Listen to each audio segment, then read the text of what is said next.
नमस्कार दोस्तों। आज एक बार फिर आप सभी लोगों का स्वागत है मेरे YouTube channel C2C cost to cure health of mind body and soul, जहाँ पर मैं बातें करता हूँ हेल्थ के बारे में, चाहे वो शरीर का हेल्थ हो, मन का हेल्थ हो, चाहे हम अपने आत्मा को स्वस्थ तंदुरुस्त रखना चाहते हैं। आजकल मैं बात कर रहा हूँ फेथ, मतलब आस्था पर, विश्वास पर।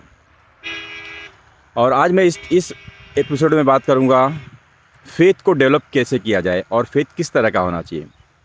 हमने पहले बातें की है कि फेथ के बगैर ज़िंदगी में कुछ भी नहीं होता है, राइट।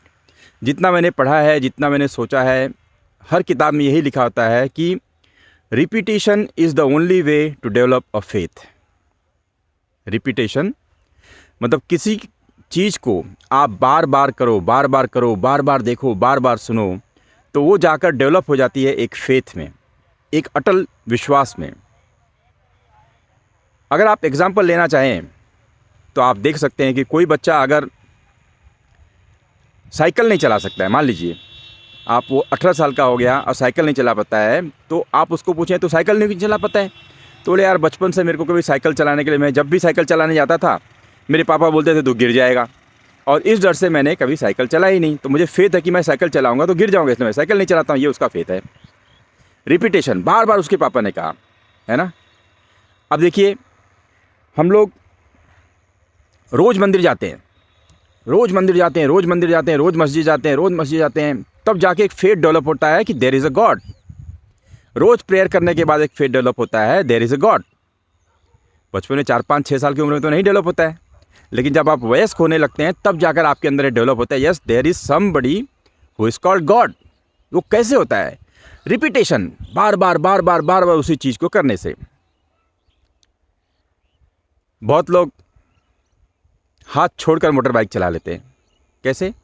वो प्रैक्टिस करते हैं उस चीज़ की, रिपीटेशन। तो चाहे पॉजिटिव हो चाहे नेगेटिव हो, repetition is the only way to develop faith. ऐसा कहा जाता है कि हिटलर जो था, Hitler he was a leader. He was a leader मतलब उसके बहुत सारे फेथफुल फॉलोअर्स थे, मतलब उसने कई हजारों करोड़ों लोगों में फेथ डेवलप किया। वो कैसे? एक ही चीज़ को बार बार ढिंढोरा पिटवाता था, चाहे वो सच हो या झूठ हो। ऐसा लोग कहते हैं कि वो झूठ का ढिंढोरा पिटवाता था, लेकिन वो लीडर बन गया, बहुत बड़ा लीडर था। तो मैं यही कहना चाहता हूँ कि अगर आप किसी चीज़ को पाना चाहते हैं तो उस चीज़ को इतनी बार देखें, इतनी बार सुने, उसके बारे में इतनी बातें करें कि वो ऐसे डेवलप हो जाए कि बस ये तो होने ही वाला है। So repetition is the only way to develop faith. इसीलिए कहते हैं ना, there is one thing called auto suggestion. रोज़ सुबह उठकर 10 पॉजिटिव बातें बोलिए और उसको कंटिन्यूस बोलते रहिए, वो आपके जीवन के आचरण में उतर जाएंगे, क्योंकि फेथ डेवलप हो जाएगा। और फेथ होना कैसे चाहिए? फेथ उस तरह का होना चाहिए जैसा एक बच्चे का अपनी माँ पर होता है, जैसा एक किसान का प्रकृति के नियमों पर होता है। एक बच्चा का अपनी माँ पर ऐसा फेथ होता है कि जब रास्ते में माँ चलती है और उस बच्चे को खिलौना दिखाई देता है तो क्या करता है? पहले तो धीरे से उसका आंचल, उंगली खींचता है, फिर माँ नहीं देती है, फिर आंचल खींचता है, फिर भी माँ नहीं देती है, लेकिन उसको विश्वास है कि माँ मुझे ज़रूर दिलाएगी। तो क्या करता है? कोई कोई बच्चे ऐसे रहते हैं कि एकदम सड़क पर लेट जाते हैं। क्यों? क्योंकि उसके अंदर फेथ है कि कुछ मैं करूँगा, माँ तो मुझे दिलाएगी, तो मैं सारे हथकंडे अपनाऊँगा। वैसे अगर हमको फेथ होगा किसी चीज़ पर तो हम पत्ता 1 पलटेंगे, दूसरा पलटेंगे, तीसरा पलटेंगे, 52वें पत्ते तक हम पत्ते को पलटेंगे। क्यों? क्योंकि हमको पता है उसमें 4 रानी है, 4 इक्का है, 4 किंग है। ऐसा फेथ होना चाहिए। किसान जैसा फेथ होना चाहिए। ये नहीं, किसान का फेथ कैसा होता है? उसने बीज बोया तो उसको पता है कि बीज बोने पर, खाद डालने पर, पानी डालने पर प्रकृति अपने आप धूप देगी और इसमें से एक पौधा निकलेगा। वो बीज डालने के बाद क्या 4 दिन बाद बीज को निकाल के देखता है और इसमें से पौधा आ रहा है कि नहीं? नहीं। वो क्या करता है? विश्वास रखता है, फेथ रखता है कि ये सारी चीज़ें करने पे फेथ है और ये पौधा आएगा ही आएगा। लेकिन हम क्या करते हैं?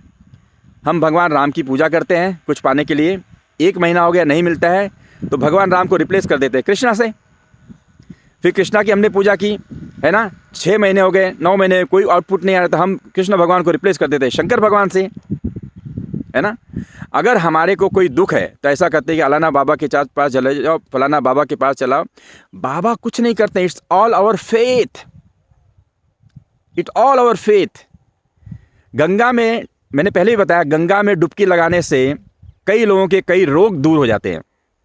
अगर साइंटिस्ट को पूछा जाए तो इसको डिसअप्रूव करेगा, लेकिन फेथ के कारण आपके बॉडी में ऐसा रिएक्शन होता है कि गंगा के अंदर जैसी डुबकी लगाते हैं बहुत सारे रोग चले जाते हैं।